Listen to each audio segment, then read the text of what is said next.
My next guest is Kristen Eccleston. Kristen is a program specialist for the McGrunder High School SESS program, Towson University adjunct professor, and a doctorate degree owner. She has worked in research focus on examining adolescent mental health impairments in the education environment and is well versed in the needs of the neurodiverse brain. Her professional experiences include in-class teaching at secondary levels and designing and directing a specialized program for secondary students with mental health needs. Her doctorate is in mind, brain, and teaching from Johns Hopkins University. She has a Master's of Science in Special Education from Johns Hopkins and a certificate in Educational Leadership and Administration from the college.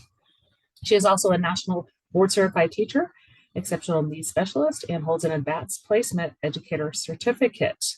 Welcome to the podcast, Kristen. Thank you for having me. I'm happy to be here. Well, tell me about a time when you were in the trenches and managed to crawl out. I think having a career that spans almost 20 years in special education, there's many of times that I have been in the trenches, but one that specifically calls out to me was probably at my last post where I was a secondary program specialist. I was cut out of the classroom at that point in time, really just overseeing a program that I had helped design and develop specifically for students with mental health needs at the high school level.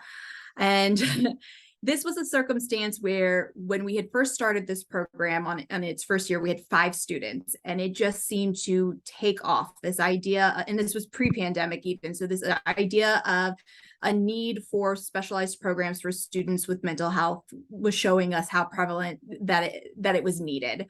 And ultimately, by year 5, we ended up with 58 students in what should have only been a 40-student capacity program. And people might think, oh, an extra 18 students, but when you're looking at students who have significant mental health needs, like I'll put this in perspective.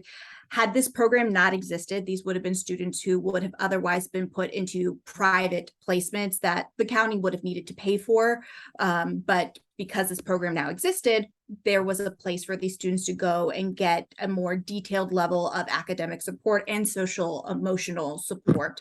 But when you have students with significant mental health needs, and when I say significant, I mean more than just feeling, oh, I'm a little anxious at school. I mean, students who at 17, 18 years old were starting to show signs and symptoms of schizophrenia, students who were significantly harming themselves at times, students with borderline personality disorders that oftentimes resulted in some safety concerns. So these were students with some significant needs. So to overpack it by 18 students was significant. We had 4 primary teachers. We had some paraeducators or support personnel, but I had 1 social worker for an entire program.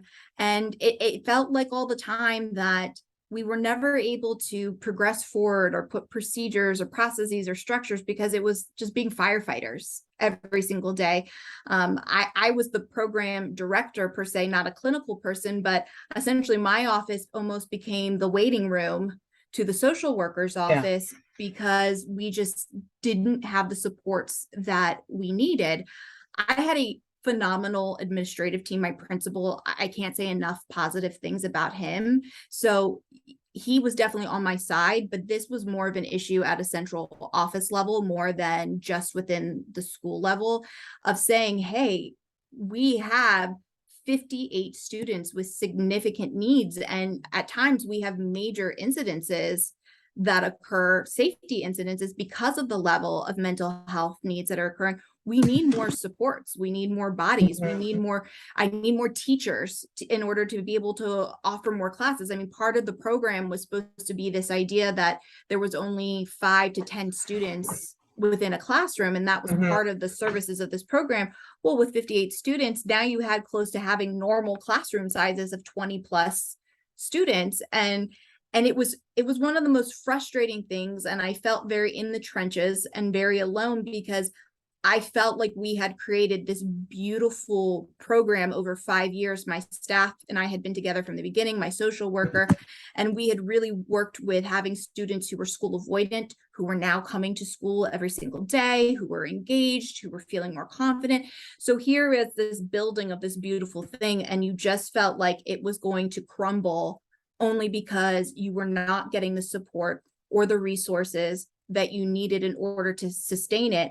And I couldn't fathom and understand why, knowing that is essentially was a money saver for the Yeah, county yeah, too. So why not give me these supports or services, or why not open additional locations? Because obviously if it's this popular and this needed, why wouldn't we want to have more students have access to something like this? yeah. And that's like you say, it's a lot that funding piece. The people who are the taxpayers are not in the program, seeing what's happening. They're not boots on the ground.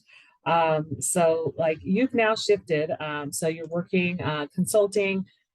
You're called a neurodiverse teacher, and you're also working with the consulting firm Winefield Education Group. So talk to me about what you do through them.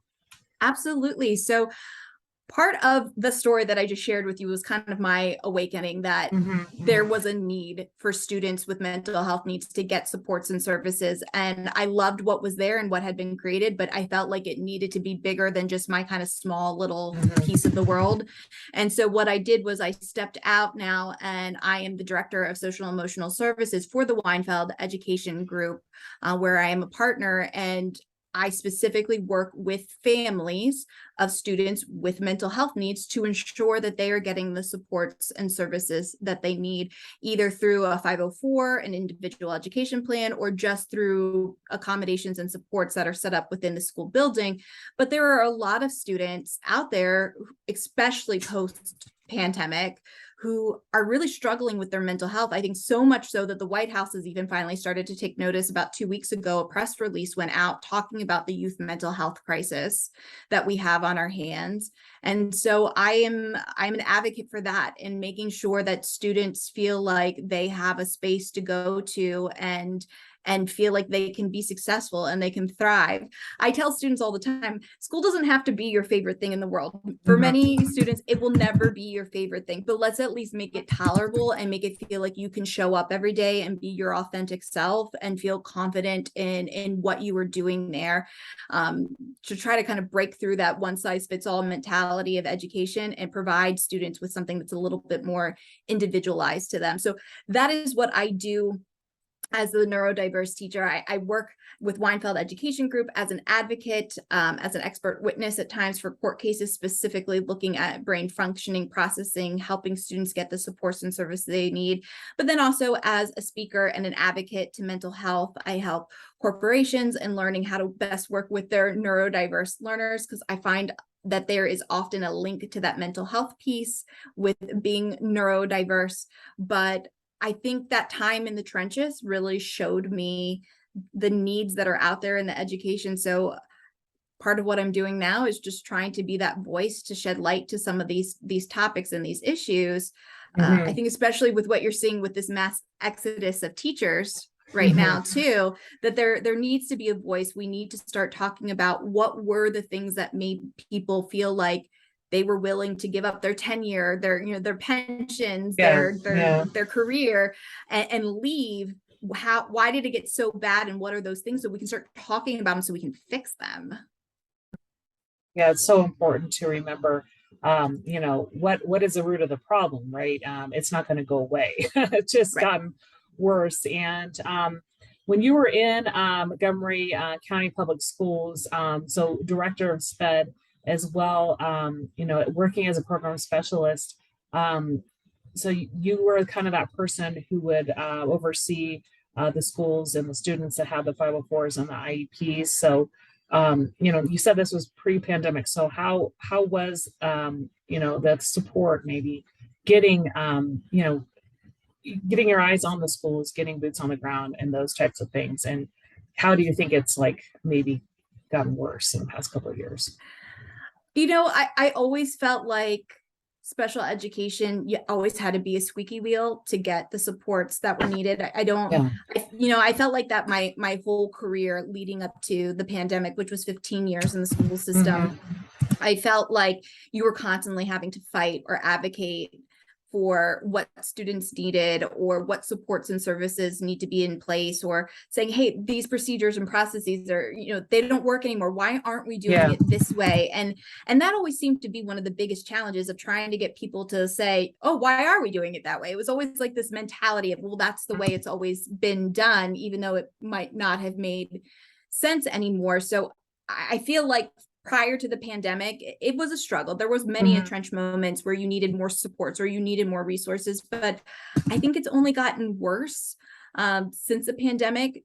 I mean, not only have you had so many teachers who have exited the profession, I have a feeling, I don't know what the exact percentages are, but my gut tells me there's probably a large population of teachers who were probably special education teachers. And you were definitely in that profession because of your love for it. I know some school systems you might get more out of being a special education as far as rate or pay goes, but in my school system, you didn't. You did it because you loved being a special education teacher, which I loved, but there were always kind of these feelings that you were almost like the redheaded stepchild a little bit as far as the way that the county saw or treated you. I can remember early on in my career, I had a student hit me. And when I was talking to the principal about it, it was kind of this mentality of, well, you chose to be a special education teacher, so you should just expect those things to happen to you. And this was not my most recent principal. This was early on in my career, but those are the things that kind of sit you like, yeah, I mean, I chose to be, but it's not like I chose to come to work every day and get beat up on or get injured. I should be able to, get pregnant and not fear for my health or my safety when I come to work every day type of thing. And you kind of just got the sense that you were a second class citizen in comparison to a lot of others. And I feel like that's probably what led a lot of teachers to leave the profession, was not so much the children, but just these feelings of not feeling supported, or that you're more than just a number. And I think it's probably gotten worse because those who have been left standing, those who are still there or who did not leave, are now having the burden of everybody who has left. And I don't blame anyone who's left. You have to do what's right for you and your mental health, but it does leave the people who are standing kind of shorthanded. And I then worry about their mental health and their capacity, and what kind of vicious cycle is this creating for them in terms of them feeling like I can continue on, because at what point will they feel like, okay, I finally have been beaten down now too, because I don't have the supports and resources that I need. Yeah, and it's so it's eye-opening to know kind of like the feeling that a lot of special educators get, being felt like they're a second-class citizen. Their administrators don't understand what they're going through, especially when you're told like you should expect this should happen. But people are getting into that type of teaching because they want to work with the kids. They have a passion for that. So Yes. let's hope that things do change around the support of special educators in the coming years. Yes. Let's talk about your podcast. So you host the Neurodiverse podcast. It comes out every Friday. So talk to me about some of the guests and authors who you've interviewed. Or you've also said that you interview people who are neurodiverse themselves. I do. On occasion, I do have authors or influencers. I had Clarissa Burt, who was one of the top models.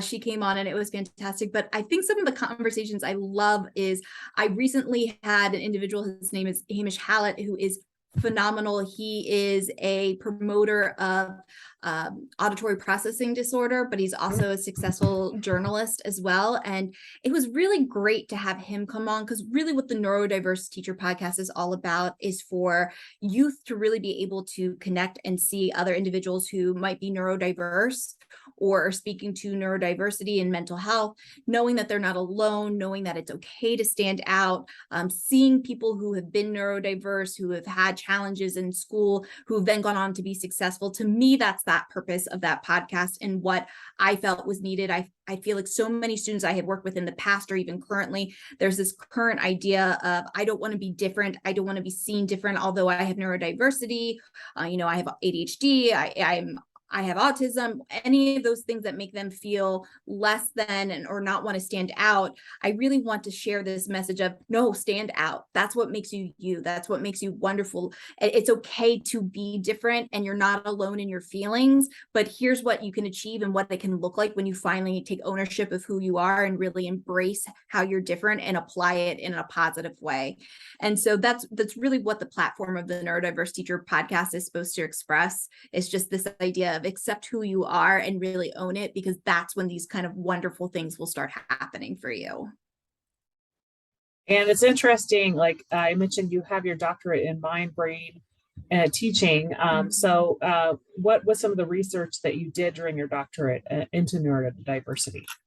Absolutely. So I specifically looked at mental health in the education setting, and some of the research that I went into is I wanted to understand why so many students who have mental health needs end up not being identified till they've almost kind of hit the wall already. Like, how are we missing these red flags that are occurring? And a couple of pieces came out from my research, but the main one was really centered around teachers just not having a good understanding of what mental health is and what it looks like. I mean, if you look back at what kind of university prep programs are out there for teachers, there's not usually this mental health 101. So a lot of times teachers come in with either personal biases of what mental health is, what they've heard on the media, or things that may not be accurate in depicting what mental health is. I found that most teachers are game for wanting to learn more, wanting to understand, but there's definitely some time constraints in everything that we expect teachers to know and do and understand in the professional development. But when teachers are provided the time to really deep dive into what mental health is, what it could look like, especially for our internalizing students who are not necessarily the squeaky wheels, that it actually can be very successful in being able to help identify students, since teachers are the ones who spend time with students the most. I know the press release from the White House, I'm harping back to this a little bit. I was reading through it, and it's dedicated into supplying a lot of extra clinical support staff into the school system. So social workers, school psychologists, which I think is phenomenal. Anytime we're bringing any attention to it or supplying resources, I think it's great. But my concern is they're not the ones who are necessarily spending all their time with students. Teachers are. And I'm not looking to add on more to teachers' plates. Like, even if it was a system where teachers were then referring it on to those people, that's wonderful. But teachers probably need to be the ones who can identify who those students are first.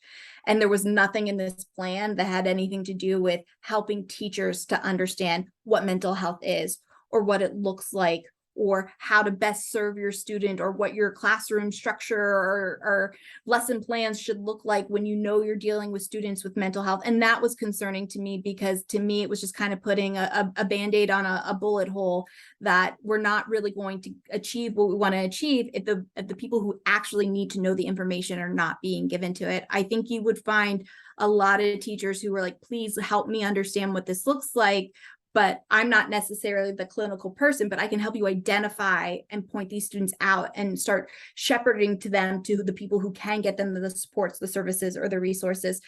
But unless social workers and psychologists are going to go start sitting in classrooms, we're still going to have that identification issue that it currently exists.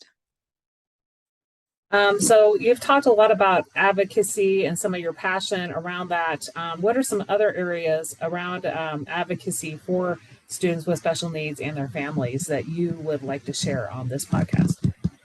Sure. So I have found that there's a lot of links to mental health and neurodiversity, that I have found that a lot of our students who are neurodiverse tend to be the students who are impacted the most by mental health. It doesn't mean that you have to have one to have the other, but I have found that it's kind of a common denominator there. And I think a lot of it comes down to a lot of neurodiverse students really feel like they don't fit in that one size fits all box that education is kind of become. And as a result of that, that's when you get a lot of negative messages, even if they're direct or indirect from teachers. You really start to kind of internalize these feelings of something is wrong with me. I don't learn right. Why do I need to be in special education? Or why do I need a 504? Like, you don't feel like you're not capable of things. And in fact, in areas of your interest, you usually tend to exceed and do very, very well when you're neurodiverse. So things that I think that are important for parents to understand is you really need to validate and hear your child who may be neurodiverse, because that's where I think some of those mental health pieces creep in, is just the sense of feeling like my worth is not the same as my neurotypical peers. Something is wrong with me and I'm not capable, when really a lot of our neurodiverse students are incredibly intelligent, highly intelligent, but they're just not in a setting that is conducive to who they are as a learner and what they need to learn. And so I think having parents validate, hey, I know how capable you are and how wonderful of a student you are, and that this is hard for you the way that it's set up, but what can we do to try to create procedures or processes or structures for you that will at least help you get through school, and really remind them of this concept of that once you get through high school, when you get to college, trade school, or wherever your interests lie, you're really going to find your own and really become a different person, because that's when you're going to get to excel, is when you really get to that area of interest. And to me, that's important for those students and for those parents to be aware of.